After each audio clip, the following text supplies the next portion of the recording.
Hello and hi friends, welcome back to Krishna's Laurels. ఈ వీడియోలో fundamental rights chapter 7 discuss చేద్దాము. So this is very important chapter. Before beginning the video, I just want to know how many of you are seriously interested in listening the classes.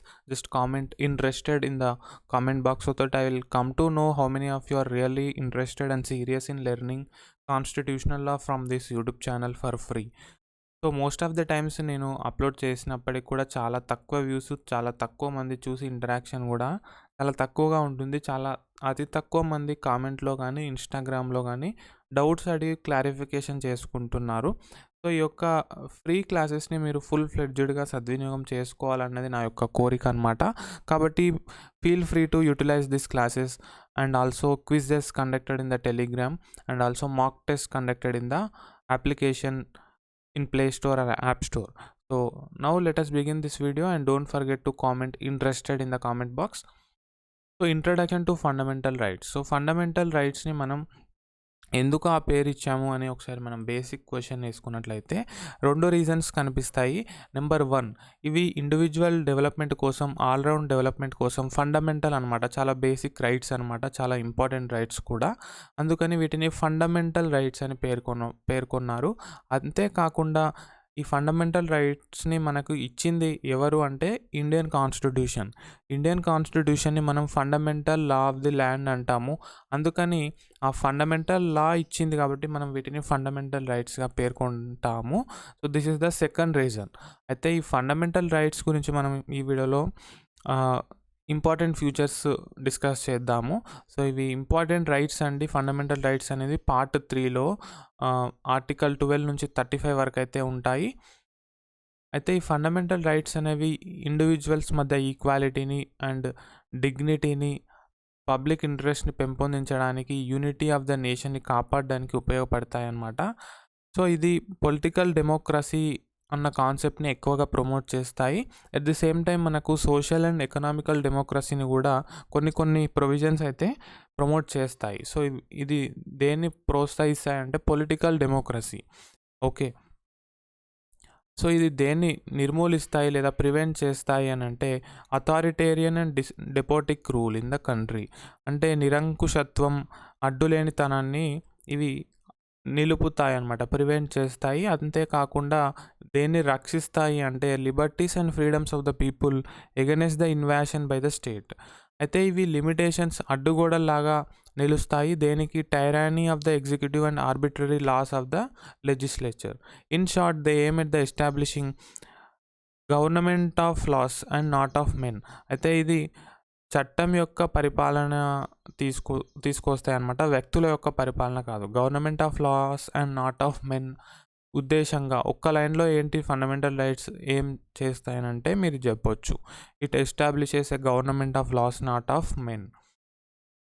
అయితే fundamental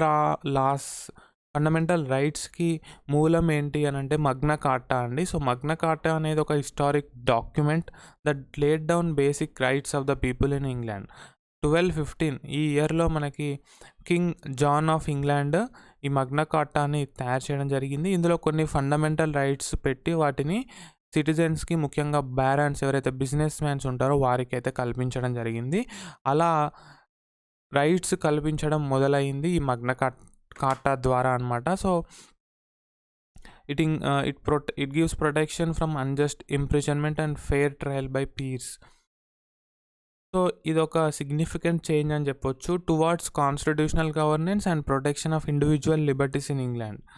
so just like Magna Carta, Indian కాన్స్టిట్యూషన్లో part 3 మనకి important రైట్స్ని, ఫండమెంటల్ రైట్స్ని Indian సిటిజన్స్కి guarantee చేస్తుందన్నమాట. అయితే ఈ ఫండమెంటల్ రైట్స్ అన్న కాన్సెప్ట్స్ని మనం యుఎస్ కాన్స్టిట్యూషన్లోని బిల్ ఆఫ్ రైట్స్ నుంచి తీసుకోవడం జరిగింది. వెరీ ఇంపార్టెంట్, గుర్తుంచుకోండి, యుఎస్ కాన్స్టిట్యూషన్లోని bill of rights. Next let us see features of fundamental rights అండి. So fundamental rights, number 1 feature protected by constitution. Fundamental rights, unlike ordinary legal rights, are protected and guaranteed by the constitution of the country. So వీటిని constitution of ఇండియానే రక్షిస్తుంది, మనకి ఇస్తుంది, at the same time రక్షిస్తుంది. Article 32 మనకి heart and soul of the కాన్స్టిట్యూషన్గా పేర్కొంటాము. So అందులో కాన్స్టిట్యూషనల్ రిట్స్ ఉంటాయి. సో అవి యూస్ చేసి మనం ఫండమెంటల్ రైట్స్ని ఎన్ఫోర్స్ చేసుకోవచ్చు, డైరెక్ట్గా సుప్రీంకోర్టుని అప్రోచ్ అవ్వచ్చు. So not necessarily by way of appeal వేలోనే మనం వెళ్ళాల్సిన అవసరం కూడా లేదనమాట. డైరెక్ట్గా మీరు సుప్రీంకోర్టులోకి వెళ్ళి మీ ఫండమెంటల్ రైట్ వైలేట్ అయితే మీరు కేసు అయితే ఫైల్ చేయొచ్చు. అందులో 5 రకాల రిట్స్ ఉంటాయి. అవేంటో కూడా మనం ఫర్దర్ క్లాసెస్లో చూస్తాము. Very important. Next, some of the rights are available only to citizens while others are available to all persons whether citizens or foreigners or legal persons like corporations or companies. అయితే ఇక్కడ గమనించదగ్గ విషయము, fundamental rights కొన్ని స్పెసిఫిక్గా Indian సిటిజన్స్కి మాత్రమే ఉంటాయి. కొన్ని కామన్గా ఇండియన్ సిటిజన్స్కి అండ్ ఏలియన్స్కి ఉంటాయి, ఎక్సెప్ట్ ఎనిమీ ఏలియన్స్. అంతేకాకుండా కొత్త విషయం మీరు ఇక్కడ తెలుసుకోవాల్సింది ఏంటంటే, లీగల్ పర్సన్స్ ఉంటాయి లైక్ కార్పొరేషన్స్, కంపెనీస్. సో వాటికి కూడా కొన్ని ఫండమెంటల్ రైట్స్ అయితే ఉంటాయి అన్నమాట. Number 2, not sacrosanct, permanent or absolute. So ఇవి పవిత్రమైనవి కాదు, శాశ్వతమైనవి కాదు, అండ్ అబ్సల్యూట్ కూడా కాదనమాట. వీటిని పార్లమెంట్ కట్టెలు చేయొచ్చు, రిపీల్ చేయొచ్చు by way of constitutional amendment act. Fundamental రైట్స్ని మీరు అమెండ్ చేయాలంటే దానికి ఒక కాన్స్టిట్యూషనల్ అమెండ్మెంట్ యాక్ట్ తప్పనిసరిగా తీసుకొని రావాలి. సో మామూలుగా ఒక జనరల్ లా పాస్ చేసిన విధంగా మనం ఫండమెంటల్ రైట్స్ని అమెండ్ చేయలేమన్నమాట. సాధారణ చట్టంలాగా చేయలేము. దానికి కాన్స్టిట్యూషనల్ అమెండ్మెంట్ అంటే స్పెషల్ మెజారిటీ అనేది తప్పనిసరిగా అవసరము. కాన్స్టిట్యూషన్ ఆఫ్ ఇండియాలో మనం ఫ్యూచర్స్ నేర్చుకున్నప్పుడు Indian constitution is rigid and flexible అని చదువుకున్నాం కదా. సో ఇది రిజిడ్ కిందకి వస్తుంది అనమాట. Constitutional amendment act is a rigid one. However this can be done only without affecting the basic structure of the constitution. అయితే అమెండ్ అయితే చేయొచ్చు, కానీ బేసిక్ స్ట్రక్చర్ని ఏమాత్రం కదిలించకుండా అమెండ్ చేయాలి.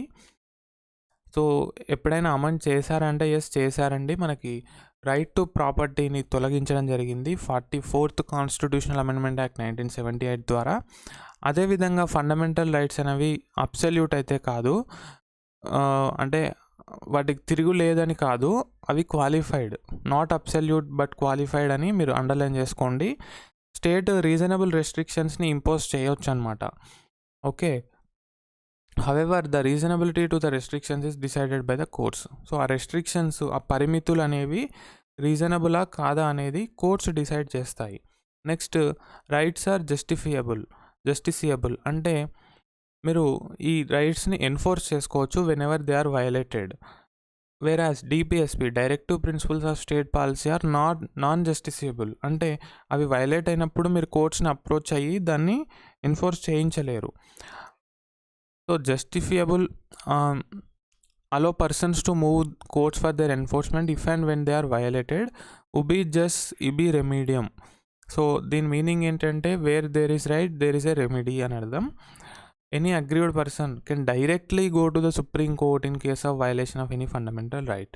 సో మీరు ఫస్ట్ డిస్ట్రిక్ట్ కోర్ట్కి వెళ్ళాలి, తర్వాత హైకోర్టుకి వెళ్ళాలి, తర్వాత అప్పీల్ చేసుకుంటూ సుప్రీం కోర్ట్కి వెళ్ళాలన్న రూల్ లేదండి. Because supreme court is the guarantor of the fundamental rights. So hence aggrieved person can directly go to the Supreme Court, not necessarily by way of appeal against the judgment of high courts. Next feature వచ్చేసి suspension of fundamental rights. So the rights can be suspended during the operation of a national emergency except rights guaranteed by Article 20 and 21. So fundamental రైట్స్ని మనం suspend కూడా చేయొచ్చు. National emergency 352 ప్రకారం విధించినప్పుడు మనం except article 20, 21 మినహాయిస్తే మిగిలిన fundamental rights అన్నీ మనం సస్పెండ్ చేయొచ్చు. ఆ టైంలో అవి వైలేట్ అయినా కూడా మీరు సుప్రీంకోర్టుని ఆశ్రయించలేరు. ఫర్దర్ అయితే ఆర్టికల్ 19లో 6 ఫ్రీడమ్స్ ఉంటాయి, 6 రైట్స్ ఉంటాయి. అవి మాత్రం ఎప్పుడు సస్పెండ్ చేయవచ్చు, when there is a war or external aggression. అంటే ఎక్స్టర్నల్ ఎమర్జెన్సీ ఉన్నప్పుడే, బయటి కంట్రీస్తో వార్ ఉన్నప్పుడే మాత్రమే ఈ ఆర్టికల్ 19 మనం సస్పెండ్ చేయొచ్చు. ఇంటర్నల్ ఎమర్జెన్సీ ఉన్నప్పుడు అవి సస్పెండ్ చేయలేము on the grounds of armoured rebellion, అంటే ఇంటర్నల్ ఎమర్జెన్సీ. అయితే ఇక్కడ ఇది జస్టిఫియబుల్ కాదు, justiciable. I will also confirm in the next class. This is right answer as of now. Keep this word as right. Next, restrictions of laws. The application of members of armed forces అంటే military, navy, air force ఇవన్నీ కూడా, paramilitary forces, police forces, intelligence agencies and analogue services can be restricted are అబ్రాగేటెడ్ by parliament. So వీళ్ళకి కొన్ని మినహాయింపులు అయితే ఉంటాయి. So వీళ్ళకి fundamental rights అన్నీ కూడా అప్లై కాకపోవచ్చు, వాటిని పార్లమెంట్ రెస్ట్రిక్ట్ చేయొచ్చు, తొలగించవచ్చు. ఆర్టికల్ 33 మనకి చెప్తుంది. ఎందుకంటే వాళ్ళు కొన్ని స్పెషల్ పర్పస్లో పనిచేస్తూ ఉంటారు. ఒక సీక్రెట్ ఏజెన్సీ ఉన్నప్పుడు కొన్ని నియమ నిబంధనలు అయితే ఉంటాయి. సో అటువంటి సందర్భాల్లో వాళ్ళకి ఫండమెంటల్ రైట్స్ అయితే వర్తించవు. ఆర్టికల్ 33లో ఇది క్లియర్గా ఇచ్చారు. Next, there application can be restricted by martial law. So ఇది మార్షల్ లా అండి, మెటీరియల్ లా కాదు. Military rule imposed under abnormal circumstances. So ఇది నేషనల్ ఎమర్జెన్సీ కాదు. మార్షల్ లా అంటే మిలిటరీ రూల్ అబ్నార్మల్ సర్కమ్స్టాన్సెస్లో మాత్రమే ఇంపోజ్ చేస్తారు. Is in force in any area. It is different from the imposition of national emergency. Okay, then other features చూస్తే all of them అంటే అన్ని fundamental rights కూడా ఒక స్టేట్ యొక్క ఆర్బిట్రరీ అంటే ఏకపక్ష ధోరణికి వ్యతిరేకంగానే ఉంటాయి. However some of them are also available against the action of private individuals. Okay, next, some of them are negative in nature. So fundamental రైట్స్ని మనం ముఖ్యంగా నెగిటివ్ ఇన్ నేచర్గా పేర్కొంటాము. సో అవి స్టేట్ యొక్క ఆర్బిటరీ యాక్షన్కి ఒక అడ్డుగోడు లాగా, లిమిటేషన్స్ లాగా నిలుస్తాయి కాబట్టి నెగిటివ్ ఇన్ నేచర్ అంటాము. That is place limitations on the authority of the state, while others are positive in nature conferring certain privileges on persons. So అందులో కొన్ని పాజిటివ్ కూడా ఉన్నాయి, అంటే డైరెక్ట్గా కొన్ని ప్రివిలేజెస్ని మనకు కల్పిస్తాయి. Not necessary limitations on state, but there are some privileges on persons, అంటే మనకి. Next, most of them are directly enforceable. So అందులో ఉన్న రైట్స్ అన్నీ మీకు మీరు ఎన్ఫోర్స్ చేసుకోవచ్చు, దానికి ఒక చట్టం అయితే అవసరం లేదు. బట్ కొన్నిటికి మాత్రం పార్లమెంట్ నుంచి ఒక చట్టం రావాలి. సో స్టేట్ లెజిస్లేచర్ ఆ చట్టం చేయడానికి లేదనమాట, ఎందుకంటే ఆల్ ఓవర్ ఇండియా యూనిఫామ్గా ఉండాలి ఆ చట్టం కాబట్టి. So parliament is suppose to make laws for enforcement of certain fundamental rights, and state legislature has no right to formulate such laws. Okay, the reason is to ensure uniformity throughout the country. So article 35 మనకి చెప్తుంది అనమాట. తర్వాత applicability చూద్దాం. So కొన్ని fundamental rights సిటిజన్స్కి ఉంటాయి, కొన్ని ఏలియన్స్కి ఉంటాయి, కామన్గా సిటిజన్స్తో పాటు. సో ఇక్కడ 14, 20, 21, 21A, 22, 23, 24, 25, 26, 27, 28 అనేవి బోత్ సిటిజన్స్ అండ్ ఫారినర్స్కి ఉన్నాయి, except enemy aliens. But 15, 16, 19, 29 and 30 ఎక్స్క్లూజివ్గా మనకి ఇండియన్ సిటిజన్స్కి మాత్రమే ఉన్నాయన్నమాట. ఓకే, ఇవి ఫారినర్స్కి అయితే లేవు, ఈ రైట్స్ లేవు అనమాట, అంటే ఏలియన్స్కి లేవు. సో ఇవన్నీ కూడా మనకి స్మూత్ అండ్ కంఫర్టబుల్ లైఫ్, అంటే మన యొక్క ఆల్రౌండ్ డెవలప్మెంట్కి దోహదపడతాయి అన్నమాట. సిటిజన్స్ కావచ్చు, నాన్ సిటిజన్స్ కావచ్చు. It promotes equality and justice for all. So ఈ ఫండమెంటల్ రైట్స్లో మనకి ఈ ఫ్యూచర్స్ ఒకసారి రివైజ్ చేయండి బాగా. ఈ ఫ్యూచర్స్ నుంచి మీకు క్వశ్చన్స్ వచ్చే అవకాశం తప్పకుండా ఉంది కాబట్టి ఇట్స్ వెరీ ఇంపార్టెంట్ వీడియో అండి. So make sure you watch it again. If you don't have proper understanding of any concept, just go back and revise the concept. And also friends, ఇక్కడ article 15 నుంచి 16, 19, 29 and 30. So ఇవి మనకు only సిటిజన్స్కి మాత్రమే ఉన్నాయని చెప్పాము కదా. So ఇందులో article 29 ఏం చెప్తుందో కింద కామెంట్ సెక్షన్లో కామెంట్ చేయండి, ఒక్క లైన్లో కామెంట్ చేయండి.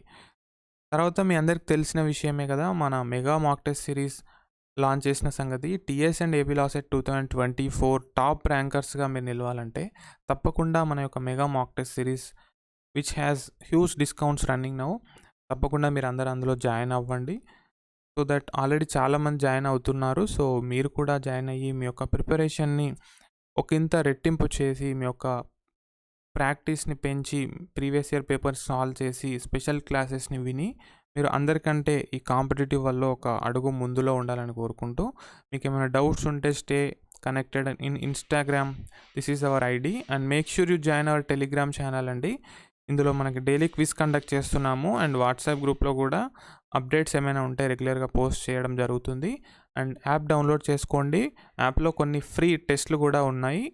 ఒకవేళ కొనుక్కోలేని వారు వీటిని కూడా మీరు ప్రాక్టీస్ చేసుకోవచ్చు ఫ్రీగా. Thank you so much guys. Have a nice day.